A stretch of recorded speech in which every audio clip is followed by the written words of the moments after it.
నేను దేవా నాగర్ కర్నూలు జిల్లా పర్యటనలో భాగంగా BRS party working president KTR అయితే కనుక నూతన సర్పంచులను అభినందిస్తున్న సమయంలో అటువైపు మాజీ ఎమ్మెల్యే అచ్చంపేట మాజీ ఎమ్మెల్యే గువ్వల బాలరాజుపై అయితే మాత్రం కొన్ని విమర్శలు చేశారు. ఇక్కడ మాజీ ఎమ్మెల్యే వేరే పార్టీలోకి వెళ్ళాడు కానీ ఏం సాధించాడు ఏం ఉద్ధరించాడు అని అయితే మాత్రం వ్యాఖ్యలు చేశారు. ప్రస్తుతం ఇదే విషయంపై మనతో పాటు మాట్లాడడానికి అచ్చంపేట మాజీ ఎమ్మెల్యే గువ్వల బాలరాజు గారు ఉన్నారు. చెప్పండి సార్, పార్టీ నుంచి వెళ్ళిపోయి ఏం సాధించాడు, 1 సీట్ల 2 సీట్ల సర్పంచులు గెలిచారని అంటే వ్యత్యాసంగా చెప్పారు, ఎట్లా చూడవచ్చు?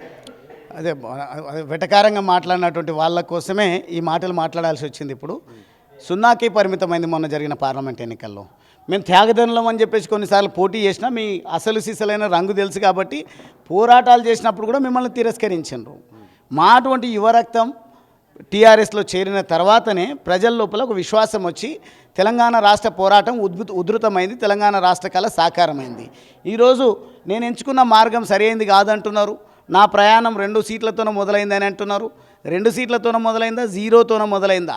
నేను బల్లగుద్ది చెప్తా ఉన్నా, అధికారంలోకి వచ్చేది మాత్రం భారతీయ జనతా పార్టీ. ఖచ్చితంగా 2 పార్లమెంటు స్థానాలతో మొదలైనటువంటి ప్రస్థానం భారతీయ జనతా పార్టీది నిర్విరామంగా 3వసారి అధికారంలో కొనసాగుతూ ఉంది. ఖచ్చితంగా గువ్వల బాలరాజు ఒక్కడిగానే బయలుదేరిండు. ఈరోజు 2 సీట్లతోనన్నా నేను భారతీయ జనతా పార్టీలో కొనసాగుతూ ఉన్నా. టీఆర్ఎస్లోకి వచ్చినప్పుడు ఒక్కడనే వచ్చినా, అచ్చంపేటకు నేనే గులాబీ జెండాను తీసుకుపోయినా, ఆ వాతావరణాన్ని నెలకొల్పిన. నిర్మించినటువంటి వాళ్లకు కూల్చడం పెద్ద పని కాదు, కానీ కుట్రదారుని కాదు కాబట్టి కూల్చడం ప్రయత్నం కాకుండా నాకు సహకరించినటువంటి వాళ్ళను సందర్భం వచ్చినప్పుడు వాళ్ళకు సహకరించాలి, వాళ్ళ మన్ననలు పొందాలి. ఒక ప్రజాస్వామ్యాన్ని బ్రతికించి ప్రజాస్వామ్యబద్ధంగా నాకు సేవ చేసినటువంటి వాళ్ళ కృతజ్ఞత చాటాలని, పార్టీ గుర్తుపైన ఎన్నికలు జరగట్లేదు అని చెప్పేసి నా పైన అసలు సిసలైనటువంటి నాతో పాటు కలిసి నడిచినటువంటి యువతీ యువకులు ఎక్కడెక్కడైతే పోటీలో ఉన్నారో వాళ్ళని నేను గెలిపిస్తే ఈరోజు వచ్చి కేటీఆర్ గారు సన్మానం చేస్తూ వెటకారంగా మాట్లాడినరు. ఇక సామెతలు చెప్పుకుంటూ పోతే వాళ్ళు ముఖం తల కూడా పైకెత్తుకోలేనటువంటి పరిస్థితి ఉంటుంది. కొంత నాకు సమయం ఇవ్వండి. కేటీఆర్ గారు కాదు కదా, రేవంత్ రెడ్డి చరిత్ర కూడా బయట పెడతా. ఉమ్మడి పాలమూరు జిల్లాలో 14కు 14 స్థానాలను గెలిపించుకునే విధంగా ఒక నిబద్ధత కలిగినటువంటి భారతీయ జనతా పార్టీలో నూతనంగా చేరిన కార్యకర్తగా నా ప్రయాణాన్ని కొనసాగిస్తా. మొత్తం సమాజాన్ని సంఘటితం చేసేటువంటి విషయంలో నా నిబద్ధతను చాటుతా.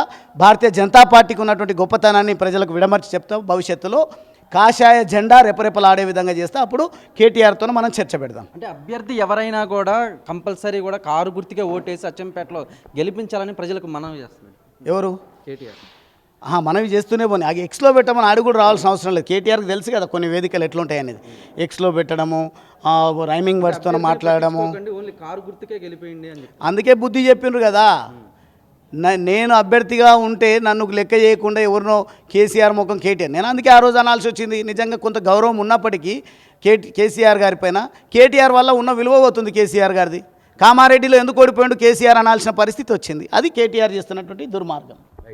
చూశారు కదా, మొత్తం మీద కనుక మనం చూసుకున్నట్లయితే అటువైపు అభ్యర్థులను పట్టించుకోకుండా ఓన్లీ పార్టీ గుర్తునే గెలుస్తారనడంలో మాత్రం కేటీఆర్ అంటే అహంకారం కనపడుతుందని, కేటీఆర్ వల్లే కేసీఆర్కు పేరు పోతుందని, పేరు ప్రఖ్యాతులు రావట్లేదని అయితే మాత్రం అచ్చంపేట మాజీ ఎమ్మెల్యే గువ్వల బాలరాజు చెప్పుకొచ్చారు. కార్తీక్తో దేవా, వార్త, హైదరాబాద్.